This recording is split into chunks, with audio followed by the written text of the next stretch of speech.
नमस्कार। आज मैं फिर आपके सामने अपराध की एक और घटना लेकर आया हूँ। आज के अपराध की घटना भी हालिया है, यानी खुलासा उसका हालिया है। घटना कुछ पुरानी है। आज का प्रदेश है हरियाणा और जिला है पानीपत।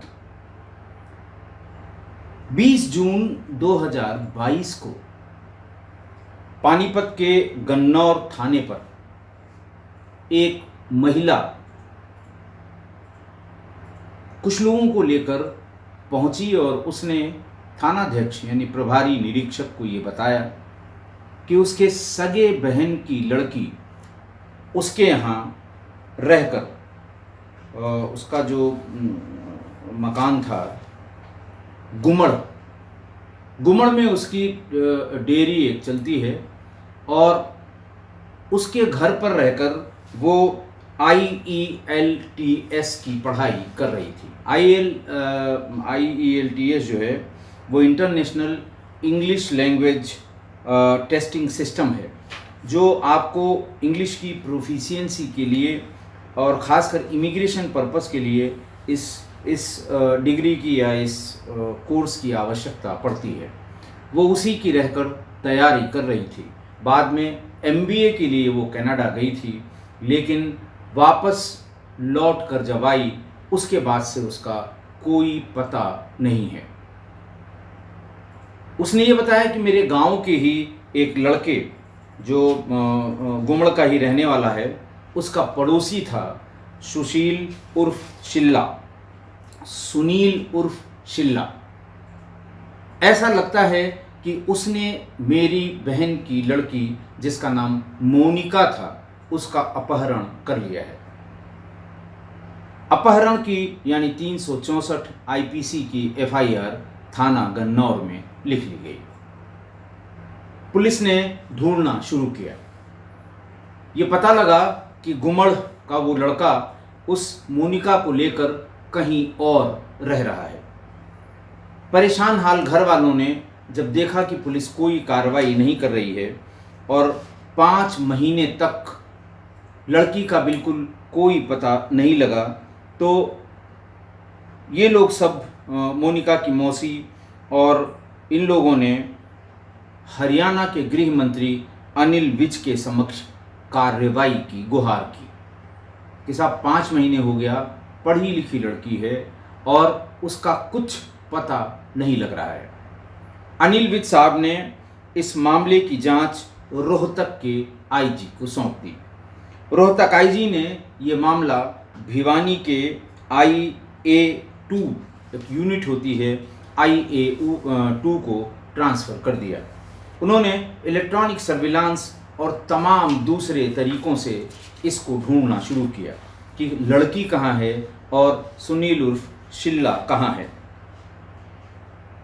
घर वालों से पूछताछ में ये बताया कि ये लड़की 5 जनवरी 2022 को कनाडा गई थी IELTS क्वालिफाई करने के बाद, यानी वो सर्टिफिकेट लेने के बाद बिजनेस मैनेजमेंट का एक कोर्स करने वो 5 जनवरी 2022 को यहाँ से पानीपत से गई थी।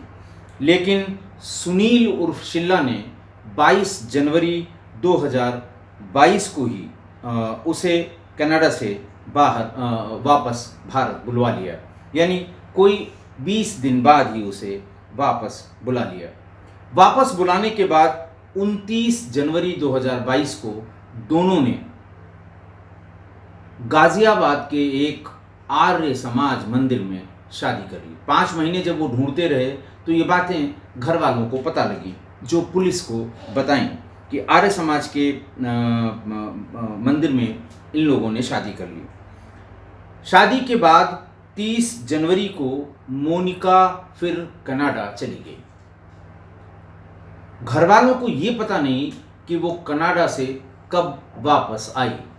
घर वाले उससे बराबर बात करते रहे और वो उसका जवाब देती रही, यहाँ तक कि हमेशा वो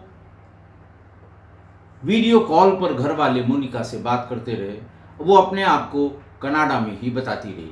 ये कोर्स चल रहा है, सुबह फलानी क्लास में गए और आज छुट्टी थी, आज मैं फलानी जगह गई, आज मैं ढिकानी जगह गई। वहाँ की फ़ोटोग्राफ भी वो देती थी, लेकिन उस फोटोग्राफ में कहीं भी मोनिका नहीं होती थी। इसी बीच में मोनिका के मौसेरे भाई, यानी जिसने एफआईआर लिखाई थी, उनके लड़के ने ये बताया कि अप्रैल 2023 में, अप्रैल 2022 में, क्योंकि जून में उन्होंने एफआईआर लिखाई थी, तो अप्रैल 2022 में मौसेरे भाई ने बताया कि मैंने उसको वीडियो कॉल किया। मुझे उसके कमरे में सीलिंग फैन चलता हुआ दिख गया। पहले उसकी शैडो दिखाई पड़ी और फिर धीरे धीरे बातचीत करते करते वो सीलिंग फैन भी मुझे दिखाई दिया। जबकि कनाडा में उस समय कड़ाके की ठंड पड़ रही थी, -15 से 18 डिग्री वहाँ टेम्परेचर था। मैंने जैसे ही पूछा कि इतनी भीषण ठंड में तुमने पंखा कैसे चला रखा है, इतना कहते ही उसने कॉल डिस्कनेक्ट कर दी। उसके बाद उसने हमारा नंबर ब्लॉक कर दिया और बाद में जब घर वालों ने बाद में फ़ोन करने की कोशिश करनी शुरू की अप्रैल से, तो अप्रैल से जून तक किसी भी घर वाले का न तो फ़ोन उठा और बाद के दिनों में तो फ़ोन स्विच ऑफ मिला। इसी शंका के बाद जून 2022 में मौसी ने गन्नौर थाने में जाकर उसकी अपहरण की रिपोर्ट लिखवाई थी। बहरहाल CIA2 ने ढूंढना शुरू किया उसको, उसके कॉल डिटेल से, उसकी लोकेशन से और तमाम जो इलेक्ट्रॉनिक एविडेंस हो सकते हैं उससे उन्होंने शुरू किया उसको ढूंढना। इस बीच में घर वालों से और आगे पूछताछ हुई कि आखिरकार ये कैसे लेकर भाग गया, आपको क्यों नहीं पता लगा, पहले इस बात को आपने पुलिस को क्यों, आसपास के लोगों को और पुलिस को क्यों नहीं पता लगा। उसने कहा कि चूंकि शिल्ला यानी सुनील, एक तो ये शादीशुदा था, पहली बात, दूसरे इसकी पत्नी इसके साथ रहती थी, इसके 2 बेटे थे। ये हमारे बड़े डेयरी फार्म में सुबह दूध लेने आता था। धीरे धीरे उसकी और मोनिका की देखा हुई। जैसे ही रक्षाबंधन हुआ, ये मोनिका से राखी बंधवाने के लिए घर आया। मोनिका ने इसे राखी बांध दी। राखी बांधने के बाद उन दोनों को भाई बहन की नज़र से हमारा पूरा परिवार, आसपास के लोग और इवन शिल्ला का परिवार भी इसी नज़र से देखने लगा कि ये भाई बहन है, ये राखी बांधती है मोनिका शिल्ला को। लेकिन उनके बीच क्या चल रहा था इसके बारे में वो जान भी नहीं पाए, पता भी नहीं कर पाए। जब उसको कनाडा भेजा गया तो कनाडा के आने जाने का पूरा खर्चा शिल्ला ने उठाया था और इसीलिए जब उसने भेजा 5 जनवरी को और 22 को ही वापस बुला लिया। वापस आने के बाद क्या हुआ ये पता नहीं लग पा रहा था। जब फ़ोन उठना बंद हो गया, कम्युनिकेशन के सारे साधन बंद हो गए, तब मजबूरी में लोगों को ये लगा कि यही सब करता था और ये घर से भागा हुआ है, हो सकता है यही मेरी बेटी को ले गया हो। बहरहाल बातचीत होते होते करीब 10 महीने बाद 2 अप्रैल को शिल्ला को मुजफ्फरनगर से गिरफ्तार किया गया, लाया गया। तमाम तरह तरह की बातें शुरुआत में आप जानते हैं, कोई नहीं बताता, श्रीमान जी कहने से तो कतई नहीं बताता और दोषारोपण दूसरों पर करने लगता। मौसी से पूछिए, उसी के घर में रहती थी, मौसी ने ही कहीं गायब कर दिया होगा। बहरहाल बातों में जब पुलिस ने उलझाया, थोड़ी देर बाद ही जब उसके साथ कार्यक्रम करना पुलिस ने शुरू किया, रंगारंग कार्यक्रम, तो फिर करीब 3-4 घंटे की मेहनत के बाद उसने सारी बात बता दी। उसने बताया कि वो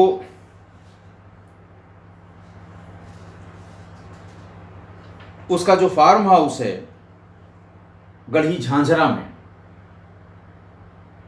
झांझरा के फार्म हाउस में 10 महीने पहले उसने उसे गोली मारकर फार्म हाउस के भीतर दफना दिया है। घटना का पूरा ब्यौरा बताया उसने कि किस किस तरह से जब वो वापस आई, फिर मेरी पत्नी ने तमाशा शुरू किया, उसकी मौसी के घर जाकर झगड़ा किया, उसके घर वालों को बताया कि मोनिका मेरा घर बर्बाद कर रही है, मेरे पति का पीछा करती है, पति से उसका पीछा छुड़ाइए वरना मेरे 2 बच्चे और हम बर्बाद हो जाएंगे। और गली मोहल्लों में भी लोगों को बताना शुरू किया। इस बात से परेशान होकर शिल्ला ने मोनिका से कहा कि तुम दोनों अब कनाडा चलते हैं, वहाँ रहेंगे, रोज़ रोज़ की चिक चिक से दूर रहेंगे और फिर अपना जीवन बिताएंगे। लेकिन तब मोनिका ने कह दिया कि हम कतई कनाडा नहीं जाएंगे, तुम इससे अपना संबंध ख़त्म करो, तलाक दो, कोर्ट मैरिज करो, मैरिज सर्टिफिकेट लो, तब हम चलेंगे। वो बार बार समझाने की कोशिश कर रहा था क्योंकि बात उलझती जा रही थी। उसकी पहली पत्नी ने कोई दरवाज़ा नहीं छोड़ा था जिसको खटखटाया न हो। पुलिस को छोड़ के उसने अपनी तरफ से सारे प्रयास करने शुरू कर दिए थे। तो ये रोज़ की बातें उसको परेशान करती थीं, इसलिए उसने उसे कनाडा चलने की अपने साथ ज़िद करने लगा। और मोनिका की ज़िद थी कि हम तभी चलेंगे जब इसका परमानेंट सोल्यूशन तुम निकाल लोगे। फिर उसको एक दिन और इस बीच में फरारी के समय में वो जगह जगह, कभी होटल में, कभी किसी रिसोर्ट में, वो महीने 1.5 महीने रुकता रहा। फ़ोन अपने चेंज कर लिए, इसकी वजह से पुलिस उसका पता नहीं लगा पा रही थी। जब ज़्यादा दबाव हुआ परिवार का और फिर जब आईजी रोहतक ने इसको परसू करना शुरू किया, तब ये 2 अप्रैल 2023 को गिरफ्तार हुआ। इसके साथ पुलिस इसके फार्म हाउस झांझरा में गई। उसने ये बताया कि झांझरा के पास पहुंचते ही जब मैंने फिर गाड़ी में इससे यही कहा कि हम अब वीज़ा बनवा लेते हैं, पासपोर्ट दोनों लोगों का है, अब चले चलते हैं, जब उसने साफ मना किया तो मेरे पास एक पिस्टल थी, पिस्टल से मैंने उसके सिर पे 2 गोलियां मार दी। वो गाड़ी में ही मर गई। हम उसे गाड़ी में लाद कर सीधे झांझरा के अपने फार्म हाउस में ले गए। वहाँ मैंने कोशिश की कि वहाँ अच्छी जगह तलाश के कि इसी में खोद के गाड़ देंगे। पहले खुद ही फावड़े से, फार्म हाउस के फावड़े से खोदना शुरू किया, लेकिन उसको लगा कि ये उसके बस का नहीं है, तो गाड़ी के ऊपर बॉडी गाड़ी के भीतर रखी रही, उसके ऊपर एक कवर ढक के अगले दिन 6 मजदूरों को ले आया और ये कहा कि हमें एक यहाँ पर टॉयलेट बनवाना है, उसका सेफ्टी टैंक बना दिया जाए। मैं आपको अपराध की ऐसी कई घटनाएं बता चुका हूँ जिसमें सेफ्टी टैंक बनाने के नाम पर गड्ढा खोदा गया हो और शव को अगले दिन उसी में दफना दिया गया हो। इसलिए आसपास कहीं अगर सेफ्टी टैंक का खुद ना देखें तो ये ज़रूर देख लें कि वो लैट्रिन या वो लेबोरेटरी या वो पब्लिक टॉयलेट वो वहाँ बना है कि नहीं बना है, और वास्तव में वहाँ उसे सेप्टिक टैंक की ज़रूरत है कि नहीं है। बहरहाल खुदवा दिया, लेबर शाम को चले गए। रात में बॉडी को गाड़ी में से निकालकर गड्ढे में डालकर ऊपर से मिट्टी डालकर उसे खूब समतल कर दिया, पानी लगा दिया ताकि मिट्टी बैठ जाए, एक्स्ट्रा मिट्टी ऊपर से डाल दी और सवेरा होते होते उसमें दूसरी जगह से घास निकाल कर फार्म हाउस में घास भी लगा दी, ताकि जब कुछ दिन में घास उसकी बड़ी हो जाएगी तो यहाँ गड्ढे के होने का संकेत बिल्कुल नहीं बचेगा। पुलिस या सामान्य आदमी जो उसके यहाँ आ रहा है उसे भी ये अंदाज़ा नहीं होगा कि यहाँ कोई गड्ढा खोदा गया था, और वो अपने काम में सक्सेसफुल भी हो गया। जब पुलिस वहाँ पहुँची बॉडी को एक्सह्यूम करने के लिए तो उसे वहाँ फ्रेश गड्ढे वाली कोई बात समझ में नहीं आई थी। बताई गई जगह पे खोदा गया, उसका पूरा कंकाल उसी तरह मैं कपड़ों के बरामद हो गया। घर वालों ने कपड़ों से उसकी पहचान कर ली। हालांकि पुलिस ने उसके कंपोनेंट्स को इकट्ठा करके डीएनए सैंपलिंग के लिए भेज दिया और उसके माँ बाप के डीएनए सैंपल भी कोर्ट की परमिशन से ले लिए ताकि इसकी डीएनए मैपिंग या डीएनए मैचिंग दोनों कराई जा सके। इस बीच ये और बताना है कि गन्नौर थाने में ये सिल्ला यानी सुनील ये आपराधिक प्रवृत्ति का था। मौसी को ये बात पता नहीं थी, मोनिका के माँ बाप को भी ये पता नहीं थी। थाने के रिकॉर्ड में उसके पास मारपीट, अवैध हथियार रखने और जान से मारने यानी 307 आईपीसी के कुल 7 मुकदमे दर्ज हैं। उसके पास एक लाइसेंसी पिस्टल भी थी, लेकिन एक दिन अपनी ही लाइसेंसी पिस्टल से जून में ही जब उसके खिलाफ ये अपहरण की रिपोर्ट लिखी गई थी, तभी पुलिस ने जब जांच पड़ताल की थी तो उसे ये पता लगा कि इसके पास एक लाइसेंसी पिस्टल थी जो खुद की ही पिस्टल से उसे एक बार जांघ में गोली लग गई थी। तब पुलिस ने वो लाइसेंसी पिस्टल थाने पर जमा करा ली थी और उसके खिलाफ एक मुकदमा भी कायम किया था। इसीलिए पुलिस को ये लगता था कि जरूर इसने कहीं न कहीं कोई न कोई गड़बड़ की होगी और तभी उसकी तलाश शुरू हो गई थी। खैर पकड़ा गया, उसने पूरी बात ये बताई कि उसने ऐसा क्यों किया। सारी डिटेल में उसने जब सारी बातें बताईं, उसके बाद उसे गिरफ्तार किया गया। गिरफ्तार करके जेल भेजा गया और मोनिका के बहुत ढेर सारे सामान की रिकवरी के लिए उसे 10 दिन का पुलिस रिमांड अदालत से लिया गया और मोनिका का आईफोन बरामद हुआ, पिस्टल और वो गाड़ी बरामद हुई। लेकिन बहुत ढेर सारा सामान मोनिका का इस बीच में 10 महीने में उसने खुर्द मुर्द कर दिया था या इधर उधर फेंक दिया था। पुलिस ने इन सब सामान को बरामद करने की कोशिश की और काफ़ी सामान बरामद भी कर लिया गया। आज की घटना देखिए, आज फिर से एक हत्या हुई जो लिटरली लिव इन रिलेशन वाली हत्या है और हमेशा की तरह इसमें लड़की की ही जान गई है। लिव इन रिलेशन में इसलिए कह रहा हूं कि कनाडा भेजा, कनाडा से वापस मंगाया, वापस मंगा के फिर वो कनाडा भेजा उसको अपनी पढ़ाई पूरी करने के लिए। फिर जब वापस बुलाया तो घर वालों को सूचना नहीं होने दी और लगभग 15 महीने तक ये दोनों साथ साथ अलग अलग जगहों पर रहे। शादी के नाम पर जब हल्ला गुल्ला बहुत हुआ तो शादी के नाम पर आर्य समाज के मंदिर गाजियाबाद में शादी कर ली। आप जानते हैं कि ये शादी मान्य नहीं होती, कम से कम कानून की नज़र में, लेकिन लोगों को जवाब देने के लिए ये शादी उसने की थी। तो ये एक तरह से लिव इन रिलेशन ही था जो लगभग साल भर का था और इसी में इस हमेशा की तरह मैं बार बार कहता हूँ, रिपीट करता हूँ कि लिव इन रिलेशन में 95% लड़कियों की जान गई है। अब इसकी शुरुआत कैसे हुई? मोनिका वहाँ पर IELTS की तैयारी करने गई। उसके दिमाग में पहले से ही बाहर जाकर नौकरी करना बसा हुआ था।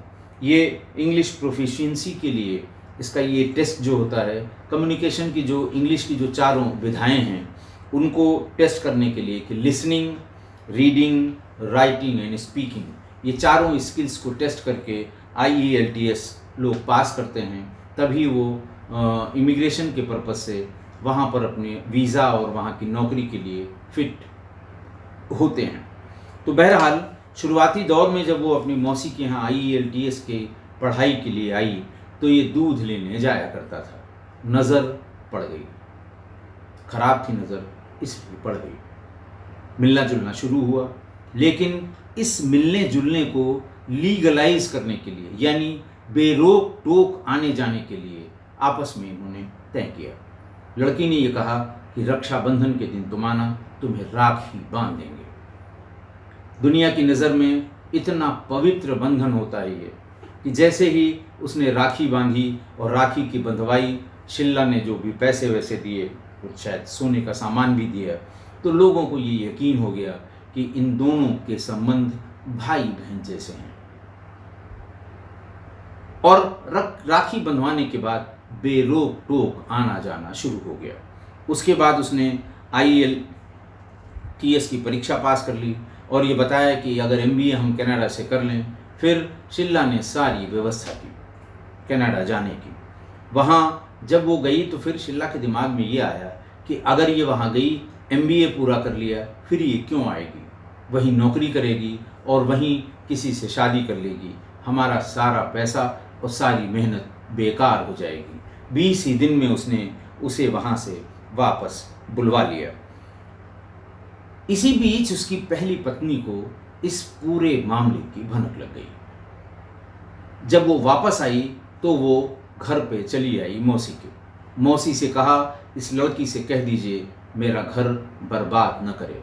मेरे 2 बच्चे हैं, वो मेरा पति है और उसका सब ये इंतज़ाम करता है। दिन भर इसी के चक्कर में लगा रहता है, इसलिए इसको मना करिए। खैर उसने मना किया या नहीं किया, इसने फ़ोन नंबर लेकर मोनिका के मदर, फादर और भाई से भी बात की कि आप इसे बुलवा लीजिए, यहाँ रहेगी, ये मेरा घर बर्बाद कर रही है। इस बीच में जब ये लगा कि ये ज़्यादा इधर उधर की बातें हो रही हैं, इसने फिर से लोगों को दिखाने के लिए कनाडा भेज दिया MBA करने के लिए। लेकिन जल्दी ही 1 महीने में फिर उसे बुला लिया। मजबूर थी क्योंकि आने जाने का पैसा, रहने का वहाँ पैसा, रहने का खर्चा सब सुनील यानी शीला ही दिया करता था। उसके कहने पर आ गई, लेकिन उसने कहा कि यहाँ आएगी फिर मेरी पत्नी तमाशा करेगी। लिहाजा इस बात का पता किसी को नहीं लगा कि वो वापस आ गई है। घर के लोग ये समझते रहे वो कनाडा में है, पढ़ रही है, जबकि वो यहीं शीला के पास यानी सुनील के पास ही कहीं रह रही थी। और मौसेरे भाई ने जब ये पकड़ लिया कि घर में पंखा चल रहा है, कनाडा में भीषण ठंड है, तो इसका मतलब ये कनाडा में नहीं है। उसको लगा कि घर वाले शक कर रहे हैं, सारे फ़ोन बंद कर दिए और तब ये FIR हुई। जब उसने पहली बार उसको बुलाया तो उसने कहा कि हम लोग शादी कर लेते हैं, क्योंकि ऐसे मेरी पत्नी भी तमाशा करेगी, मेरे घर वाले भी तमाशा करेंगे, तुम्हारे यहाँ वाले भी पूछेंगे। तो दोनों लोगों ने भाग के गाज़ियाबाद का आर्य समाज मंदिर इस बात के लिए बहुत फेमस है। दिन भर में दसियों शादियाँ वहाँ पर इसी तरह की हुआ करती हैं। शादी का एक सर्टिफिकेट जो मंदिर से मिलता है, दिखाने के लिए, अपने आप को बचाने के लिए, अपने आप को सही साबित करने के लिए लोग ये रखते हैं, जबकि ये कानून की नज़र से कतई मान्य नहीं है। तो इन लोगों ने ये जब सोचा कि देखो कोर्ट मैरिज में 3 महीने लगेंगे, नोटिस निकलेगी, उसके बाद फिर ऑब्जेक्शंस इनवाइट किए जाएंगे, तब वो कोर्ट का जो मैरिज मजिस्ट्रेट है वो इसको सर्टिफाई करेगा, एक दूसरे को माला पहनवाएंगे, मिठाई खिलाएंगे, तब सर्टिफिकेट मिलेगा। और इसे अच्छी तरह से पता था शीला को कि जैसे ही पब्लिक नोटिस होगी वैसे इसकी पहली पत्नी कोई न कोई ऑब्जेक्शन करेगी, तो ये मामला 3 महीने के बजाय 6 महीने, 8 महीने से ज़्यादा लग सकता है। इसलिए उसने मोनिका से कहा कि यहाँ बहुत परेशान हो गए हैं और हमको लगता है कि रायता ज़्यादा फैल गया है, मामला उलझ गया है, तो हम दोनों कनाडा चलते हैं और यहाँ के रोज़ रोज़ के चिक चिक से छुटकारा मिलेगा। मोनिका ने तब ये कहना शुरू किया कि नहीं, तुम ये टेम्परेरी सोल्यूशन बता रहे हो, मुझे टेम्परेरी नहीं परमानेंट सोल्यूशन चाहिए। अब तो सबको ये बात पता लग गई है, ये भी पता लग गई है कि तुमने मंदिर में आर्य समाज में शादी कर ली है, लिहाजा अब तुम इसको तलाक दो, मैरिज कोर्ट में अप्लाई करो, कोर्ट मैरिज करो और मैरिज सर्टिफिकेट प्रॉपर लो, तब चलेंगे। नहीं तो हम वहाँ जाएंगे, ये वहाँ तक पहुँच जाएगी, तो जो चिक चिक यहाँ हो रही है वही कनाडा में होगी, जीना मुश्किल हो जाएगा। वो बार बार वो ये चाहता था कि यहाँ के इस बवाल से जल्दी से हम दूर हो जाएं, कनाडा चले जाएं। तो धीरे धीरे ये अपनी समय के साथ ये बातें धीमी हो जाएंगी, कम हो जाएंगी और हम लोग आराम से रह पाएंगे। लेकिन उसने भी, मोनिका ने भी जिद पकड़ ली कि ना, जब तक इसका परमानेंट सोल्यूशन नहीं होगा हम कतई वहाँ से नहीं जाएंगे। सुनील उसे तरह तरह से समझाता रहा, लेकिन मोनिका बिल्कुल मानने को तैयार नहीं थी। जब सुनील ने यानी शीला ने ये महसूस किया कि वो 2 पाटों के बीच में फंस गया है, तब उसने ये डिसाइड किया कि मुझे इन दोनों में से किसी एक से पीछा छुड़ाना होगा। लेकिन चूंकि पहली पत्नी से उसके 2 बेटे थे और वो बेटों से बराबर मिलता जुलता था, इसलिए उस पत्नी को लेके कुछ सॉफ्ट कॉर्नर इसके मन में ज़रूर था। लिहाजा उस तरफ इसने देखा ही नहीं और दिमाग लगाया कि अब मोनिका को ही रास्ते से हटाना होगा, वरना ये बहुत ज़्यादा जो ये झंझटें फैल गई हैं, जो रायता फैल गया है, इससे बचना मुश्किल होगा। तो बहरहाल उसने मोनिका को ही रास्ते से हटाने की सोची और बिल्कुल अच्छी तरह से कोल्ड ब्लडेड प्लान करके मोनिका को गाड़ी में ही गोली मार दी और अपने ही फार्म हाउस में ले जाकर दफना दिया। कहने का मतलब ये कि सुनील ने अपने लिए खुद ही फंसने वाला जाल बुना और वो उसी जाल में फंस भी गया और कहीं का नहीं रहा। बीवी बच्चों से भी दूर हुआ, जेल में बीतेगा, तमाम एविडेंस हैं, सजा होने की प्रबल संभावना है, मोनिका को मार ही दिया, बात ही खत्म हो गई। लेकिन गलती मोनिका की भी है, उसे भी इस बात को समझना चाहिए था। शादीशुदा है, 2 बच्चे, कैसे छोड़ पाएगा वो? लेकिन नहीं, वो भी इसी जिद में कि मेरे साथ ही रहेगा, उसको डाइवोर्स देना पड़ेगा, तलाक देना पड़ेगा। बहरहाल ये बात उसकी समझ में नहीं आई और वो जान से मारी गई। इसलिए अपने अपने रास्ते सोच समझ कर चुनिए। आप किस रास्ते पर चल रहे हैं और किस पर चलना चाहते हैं, इस पे अच्छी तरह से विचार कर लीजिए। गलत रास्ते पर जाने पर गलत ही होगा और जीवन बर्बाद हो जाएगा। आशा है आप मेरी इस बात से सहमत होंगे। आज के लिए इतना ही। बहुत बहुत धन्यवाद।